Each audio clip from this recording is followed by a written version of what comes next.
dyan eh. Kahit na kumain ka, kalsada pa rin yung pinaradaan mo. Wala akong pakialam kung nagbaba siya ng gulay.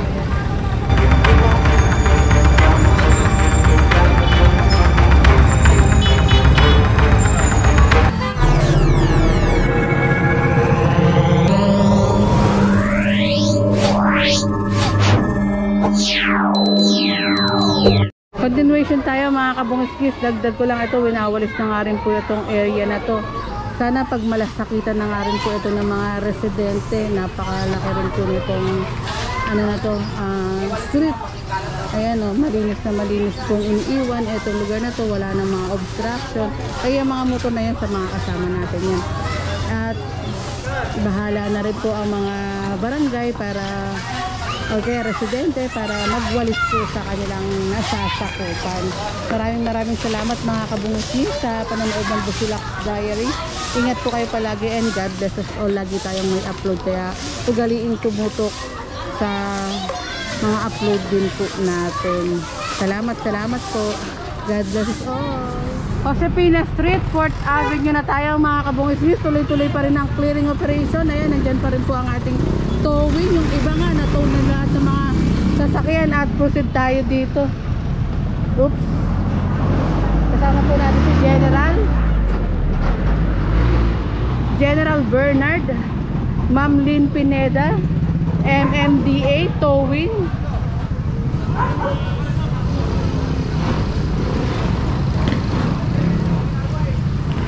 Northern Traffic Enforcement District. Tow na po itong mga nandito pong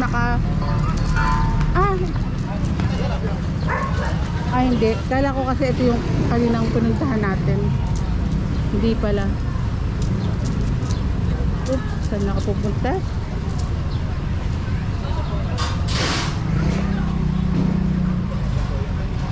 Kahit minsan sa pag-alibawang hindi kita, pwede po towing yan. Kung sabi 5 minutes, alam na lang po lisensya. Naka-obstruct ka nga dyan eh. Lisensya po. Kahit na kumain ka, kalsada pa rin yung pinaradaan mo. Wala akong pakialam kung nagbaba siya ng gulay.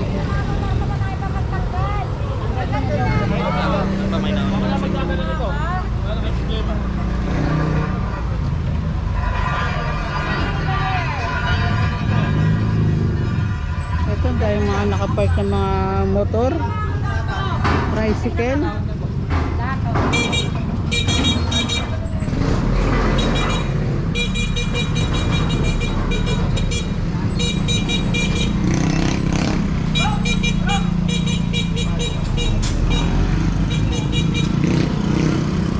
Ito pala 2nd Avenue pala itong lugar na ito.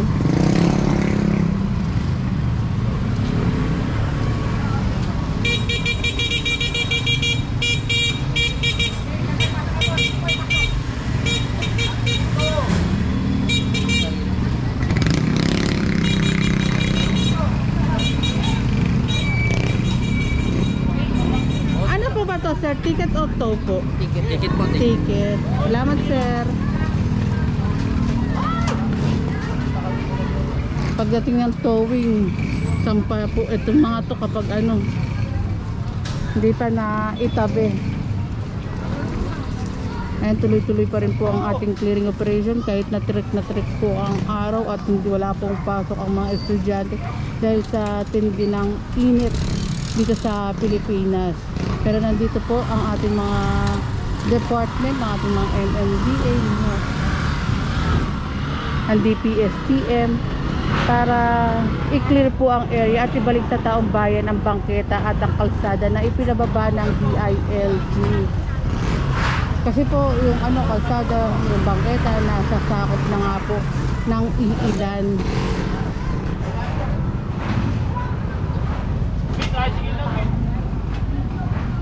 Hindi po yan para sa isang tao lang po, para sa lahat po ang bangketa at ang kalsada, maluwag na daraanan ng taong bayan at yung mga kalsada, yung mga sasakyan. Kung pinanood nyo yung mga upload natin dito ngayong araw, grabe, ang dami pinagtahang area natin na sobrang dami ng obstruction.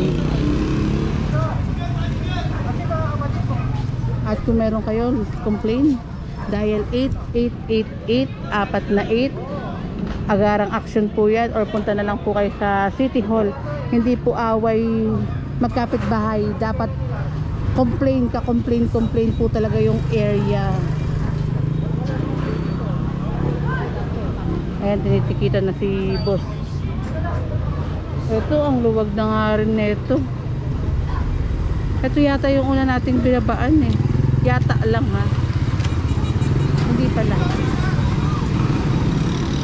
Continuation tayo mga kabungis. Ito na yung truck na sobrang napuno o kanina ng mga gulong na obstruction na ginawang extension ng kanyang tindahan, yung bangketa. At ayan po, kumpiskado na rin po itong mga nandito po mga obstruction. Hindi po yan kuha, kumpiskado ang tawag dyan, dahil po yan kasama sa pinababa ng DILG na utos.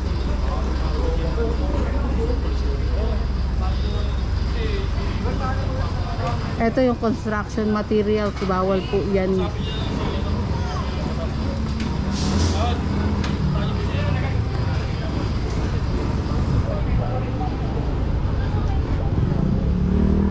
Na pinapatabi na nga rin po itong construction materials. At mabait naman sila boss. Ayan, sunod naman po agad-agad. Kaya ako naman nasabing mabait, kasi usually sa clearing operation natin yung iba po nanlalaban pa para lang sa kanilang mga mali na ginagawa. At ito, yan, inaayos na nga rin po. Ito pala, sampa na rin po ito. Walang lumabas na may-ari.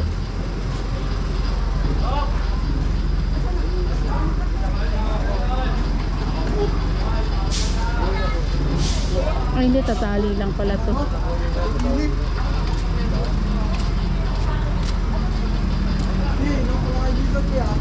Grabe, ubos ang obstruction sa mga lugar na binabaan natin.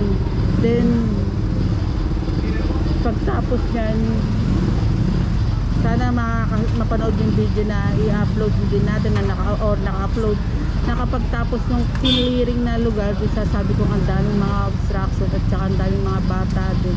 Flashing naman po yun.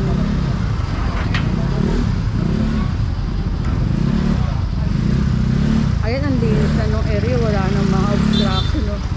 Walang mga illegal na nakaparada. Kung yung mga motor na po na yan, mga kasama po natin yan.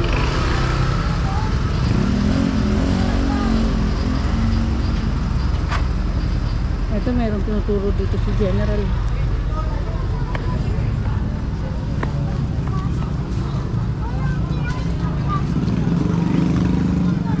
Ay, mga nakalagay pala dito.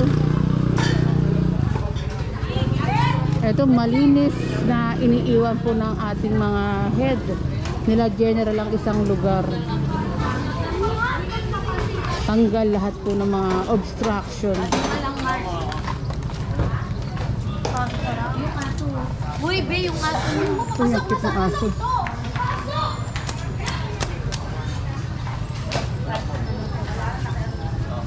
Grabe, binabaha. Ito palang lugar na ito. Tingnan niyo yung flood alert level din nila dito.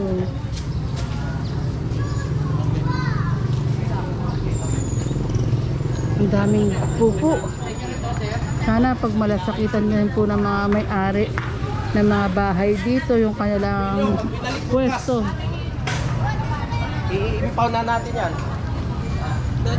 Ito. Tapos na gulong.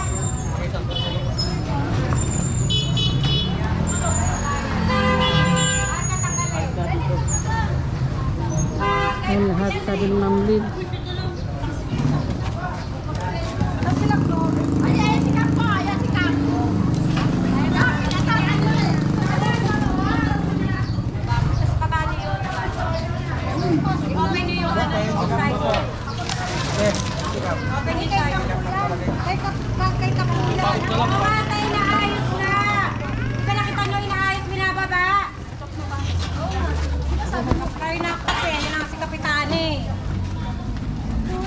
No-open yung sidewalk, di ba?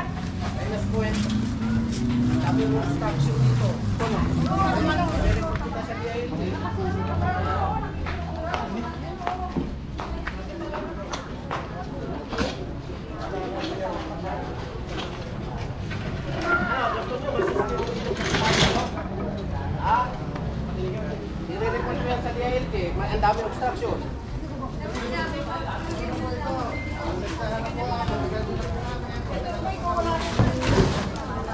Ilagay na lang yung return. Kapag ito kailangan yung open, sidewalk. Tatanggal na rin.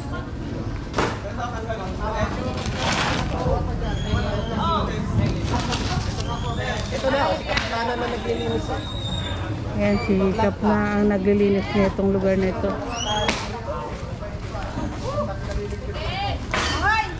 Ito, papahapag na natin to.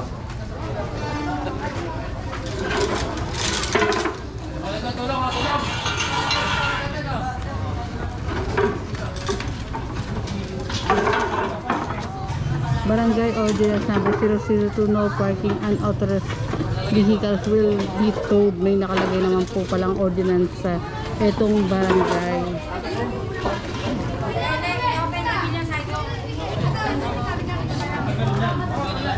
And sabi ni Ma'am Lynn, ino-open itong sidewalk.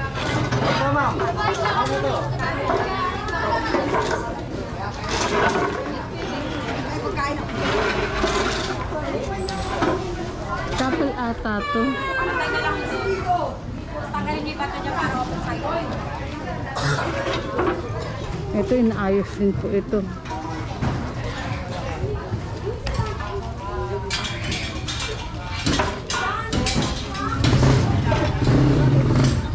Ito po mga sidewalk, ayan, nililigpit na rin po yan.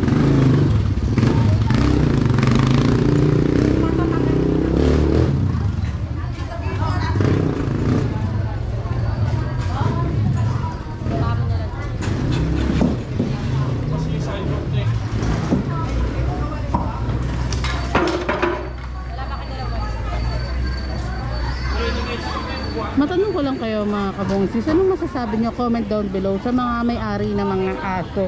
Kasi nakita ko ang daming mga pupo eh. Dapat ba na, tanong lang naman to ha, although may mga ano naman tayo eh, na kapag yung aso nila ay nakakagat at ito pinagwawalis po.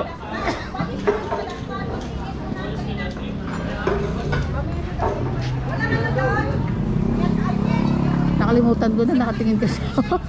May tinitignan kasi ako, pasensya na mga kabongis. About sa aso lang, nakalimutan ko na kung ano itatanong ko. Kayo na lang ako sagot kahit wala akong tanong.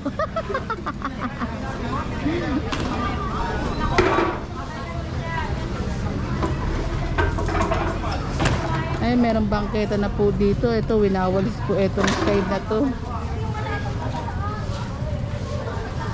Ayan, pasensya na kung malayo ako. Ang init po kasi talaga. Tsaka kung nalabas kayo ng bahay, ugaliing magdala ng payong. Then, uminom ng maraming tubig, magdala rin ng tubig. Yung iba nga talaga nagja-jacket na para lang ma-safe din yung ano nila eh. Yung balat din nila sa tindi ng init. At sabi nga daw po, sa May, mas mataas pa ang init. Kaya sana si Mother Earth, alagaan po natin. Pag po tayong tapon ng mga basura kung saan-saan, itapon po natin sa tamang basurahan. At turuan din po natin ng mga bata o kaya mga anak po ninyo na habang maaga pa, habang bata, paturuan nyo rin kung paano maglinis ng kanilang lugar o kaya magtapon ng mga basura. Dahil po sa next generation, eto pong mga magagandang nakikita natin, etong weather pa na nararamdaman natin ng init, baka sa next generation mas worse pa. Kaya habang maaga tayo mga matatanda, maging good example sa mga bata. And dito na tinatapos ang aking vlog for today. Maraming salamat mga kabungis sa panonood palagi ng Busilak's Diary. Dahil araw-araw meron tayong upload ng clearing operation, mapa MMDA, DPSTM, update kung saan man lugar. And kung meron kayong message, punta lang po ay sa aking Facebook na Busilax Diary. Nandyan po, marami rin po tayong upload dyan para sa ating mga masisipag, magigiting ng mga kapulisan. Maraming salamat mga kabungskis. Ingat po kayo palagi and God bless us all. Malinis na.